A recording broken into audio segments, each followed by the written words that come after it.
Come on in. Yes, it's another edition of the Weekly Entertainment News Podcast. I am your brother Hiram King, and I'm in the building. Yes, hey, listen, man, we want to thank everybody for checking us out. More importantly, we ask that you share the video, hit the subscription if you're not subscribed, and don't forget that this show is powered by the Reporter newspaper. The Reporter newspaper is Akron, Ohio's only all-black publication. Has been in business for over 50 years, narrating our stories, telling our stories from here to all over the dang globe, bruh. So that's the Reporter newspaper, man, right?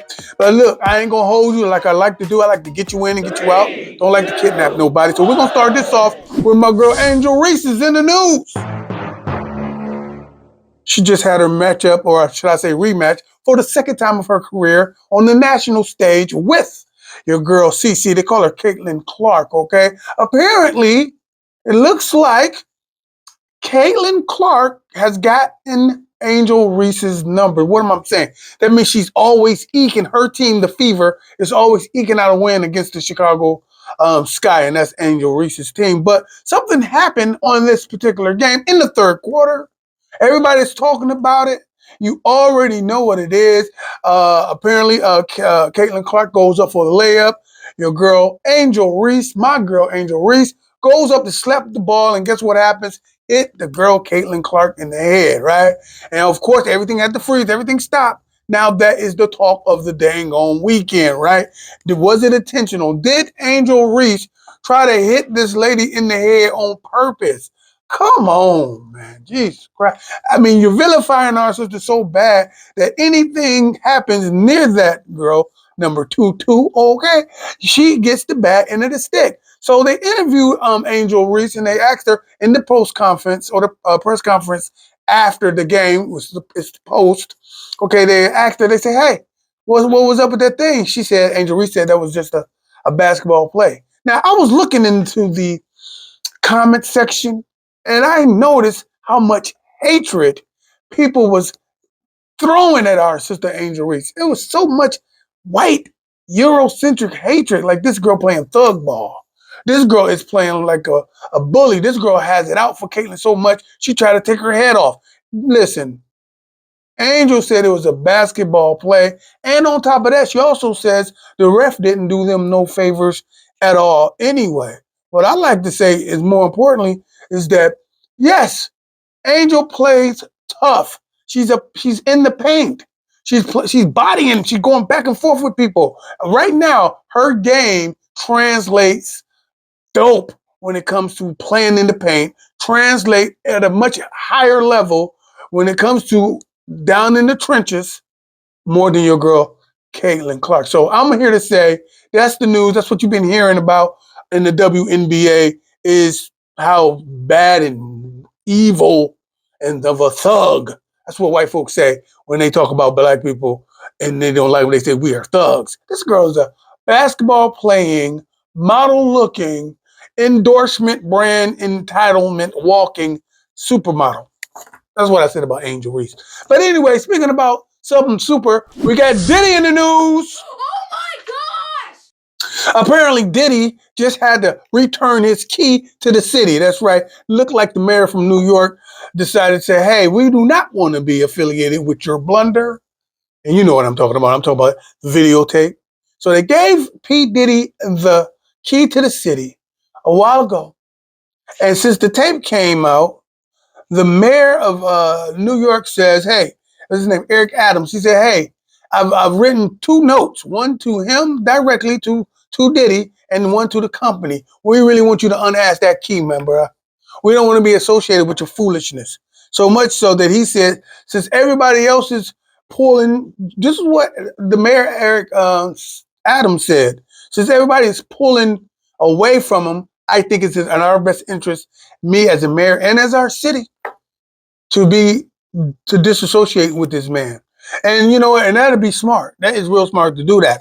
Speaking about what's real smart, look like my man Lil Wayne. Whoa! Is about to get a residency in Vegas. That's right. They look like he's going to kick this thing off with 2 shows this summer, and it's going to be at a nice club. What is they calling this club, man? I can't even pronounce this thing.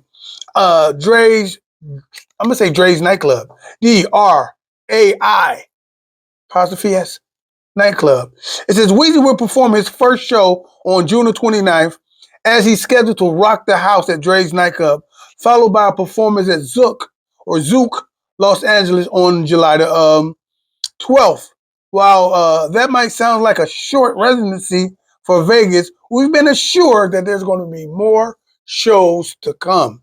So Lil Wayne is doing his thing. He's getting paid. A lot of rappers now are getting residencies. And those of you who don't know what that means that a hotel or venue, usually a hotel up in Vegas, okay, secure a long-term deal, something like a season, usually like a Christmas holiday season, or usually it's the summertime, okay, summer touring season, and it's either on an artist, you understand what I'm saying?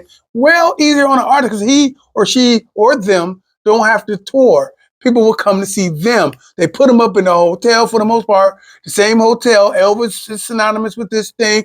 Hell, we just had Wu-Tang just had a residency over I think it was it? The NBA summer, what the hell is that thing called? Yeah, the NBA All-Star Weekend. The Wu-Tang was up there with a small residency. They're going to have some more going on in the future. So rap is just now trying to get, we're just now to a point where we can have stuff just like the normal artists as far as residency. Is it popular enough? Is it consistent enough for people to come and break bread? I'm talking about the people that's paying for it, which bear witness to me. I've been trying to tell folks the people with the money is the one that's going to the concerts. So yeah, it'll be dope. I think that's a good thing. Big ups to Lil Wayne doing his song and dance, all right?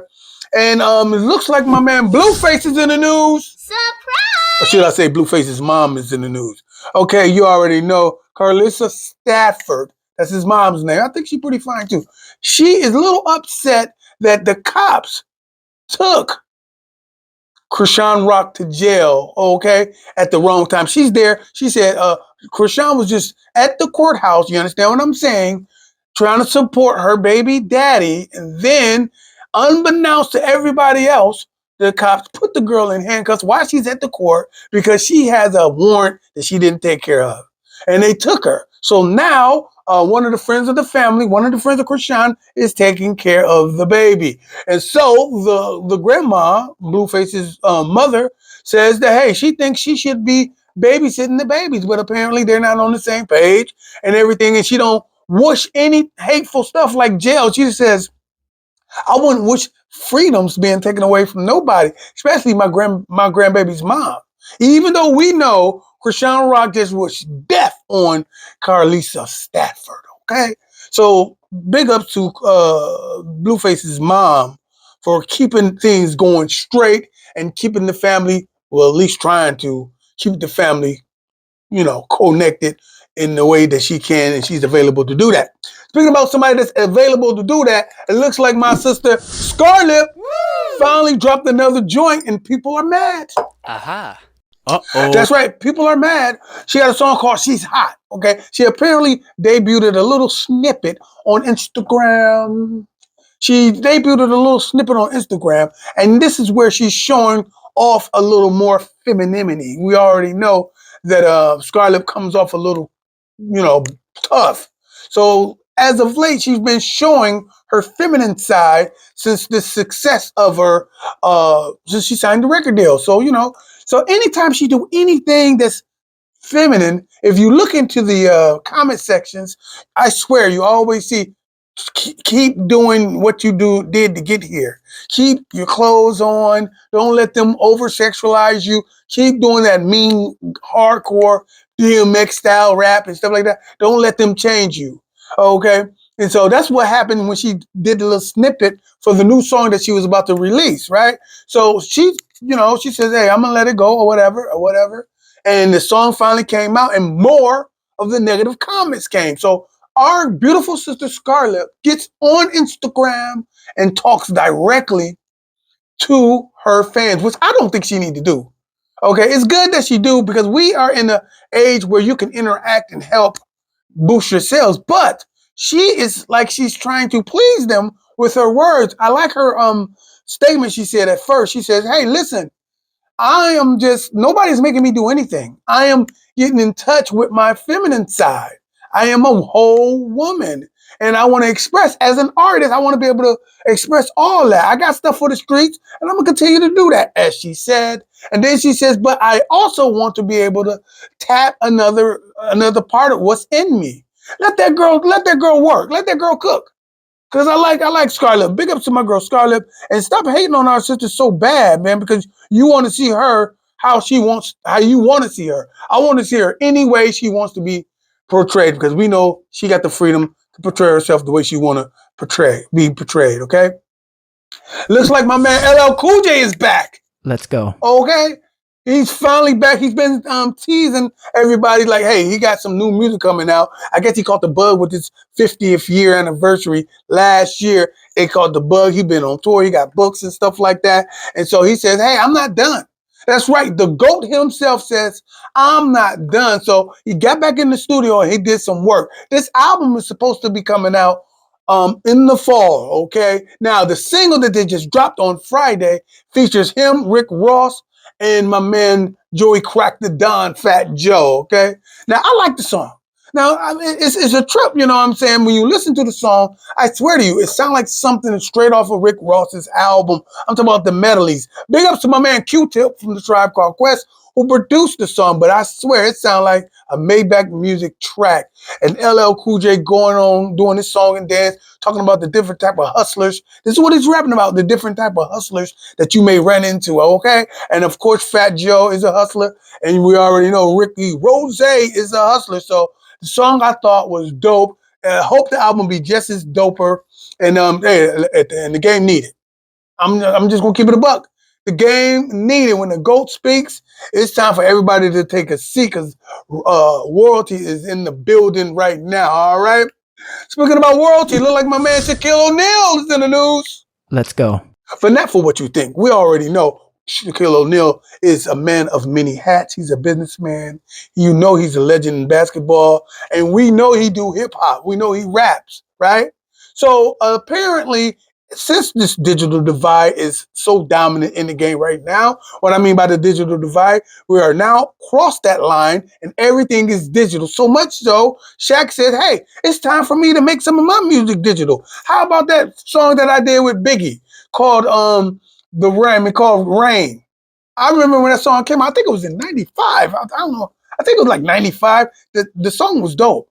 So he said, how many people do you know can say they got a feature from Biggie? So he says, I'm going to take that whole album and re-release it in the digital realm. It came out in 96, so I was close, all right? And he says, we're going to put that album out because I got some pretty dope features. I got features from DJ Quick, Mobb Deep, Jay-Z, Peter Guns, and Lord Tariq. The album is going to be dope. I was just listening to the song featuring Biggie, man, and it brought me back there. I thought it was pretty dope. You know what I'm saying? So big ups. A lot of people are putting stuff on digital, and when it's on digital, it's going to sound crystal clear, y'all. I better feel me, right? Speaking about crystal clear, Eric Sermon, the Green Eyed Bandit, is in the news, okay? That's from EPMD, okay? Apparently, did you know he used to, I think this is T. Pour the T, goddammit, pour the T. Pour it.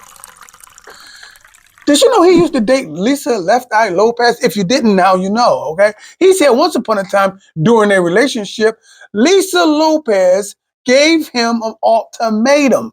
She says, hey, apparently, I'm assuming the ultimatum had something to do with, some money or whatever the hell. And then what she did was threaten him. She said, whatever the hell, if you ain't going to do whatever I need you to do, don't forget when we go to this thing, Tupac is going to be there, and he want me, and I'm going to end up leaving you for the guy, right? So Eric Sermon said in a funny demeanor, he says, hey, because he was recanting this story on Too Short, on a podcast with Too Short, okay? A Rock the Bell Cruise podcast, okay? And he said, back to what Eric Sermon was saying about that ultimatum. He said, I wasn't really pressed about what she was saying. I was more pressed because I only had $1,000 on my American Express card, and I needed a place to stay. If she kicks me out, or if I'm ass out, I'm gonna be out here wandering. That's the real story. So, hey, don't forget to check that out. If you want to watch the whole podcast, I just told you where I was at. Y'all better have some fun and get something done with that, man. So, listen, it's a lot of stuff that's been going on out here in the community. And it's a lot of stuff that's been going on here in Akron, Ohio, to be specific. Right now, this is my favorite part of the program. I like to call it the conscious content, right? This is that knowledge you can't get in college, a little understanding for your planet. So I'm gonna talk about something that happened here in Akron, Ohio. I gotta speak on it a little bit. Can you believe the powers that be, the governing body that governs this particular city, pulled the plug on all black functioned and sanctioned Juneteenth events. Juneteenth weekend has been canceled in Akron, Ohio. Wow. You guys asking, how in the hell can you do that? How can you cancel Juneteenth? That's exactly what they did. Apparently, they've been uncomfortable and scared and stuff like that. So some people went down and voiced their opinion about how we need to shut this down because some stuff may pop off, not knowing the nuances of the community, of our community. And they were so scared that they allowed this thing to happen and pulled the plug on all the events. I'm talking about vendors' ass out of money, DJs' ass out of people that paid the DJ, people that's the vendor just coming in, the people that was cooking. They did this. They pulled this plug hours before the events took place. 3 events were supposed to have been happening over the weekend. I got a video.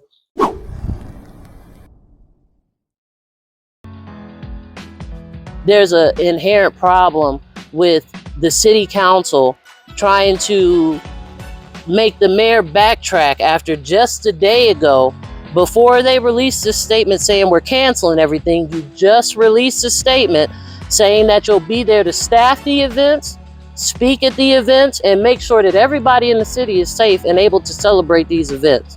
And not 24 entire hours later did you call us back and invite us down there to come and meet with you and support the canceling of all of our Juneteenth.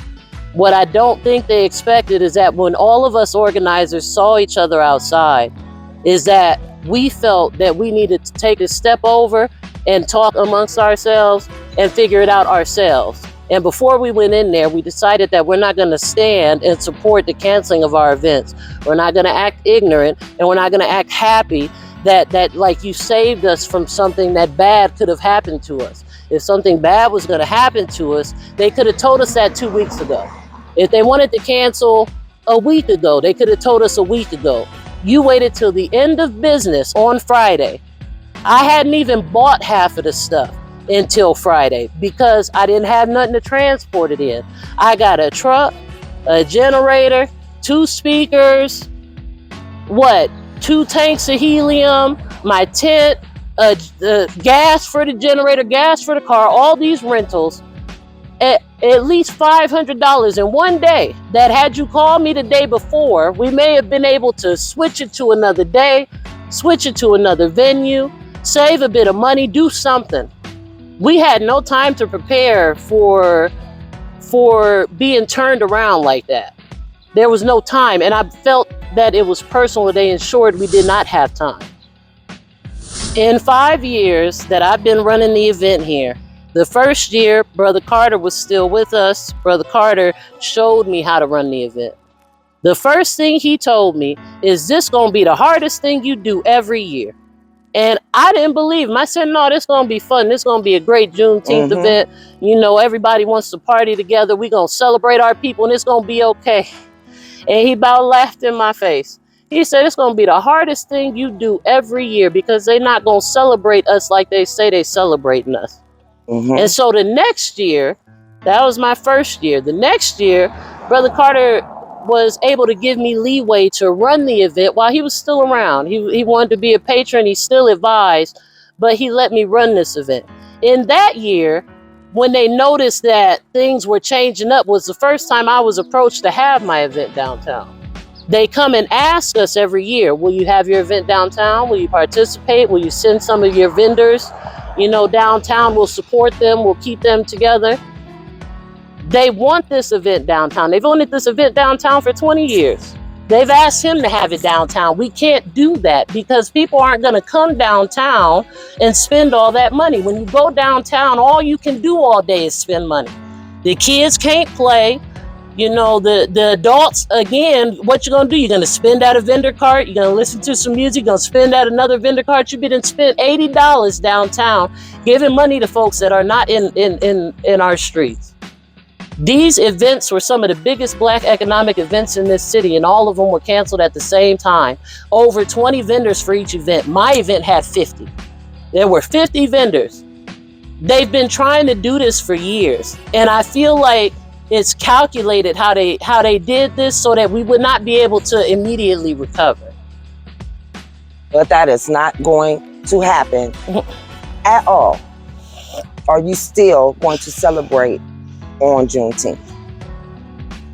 We celebrate Black 365 days a year. I wear these colors 365 days a year.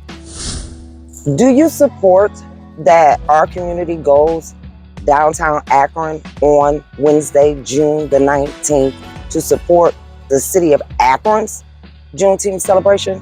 Sister, did you hear what you just said? Should we go downtown to celebrate Juneteenth at a city planned, city ran, city profiting event with none of our vendors and none of our people and none of our children able to go? No. Whole nother frequency, bitch, G.O.D. what the fuck is a mug? Nigga be fake, won't leave him snuggly. He undercover, then fucking we talking a minute. It's all in this stuff, nigga, fuck is you saying? Bird, bitch, you getting struck. We ain't going back and forth by the door. We ain't going back and forth by the door.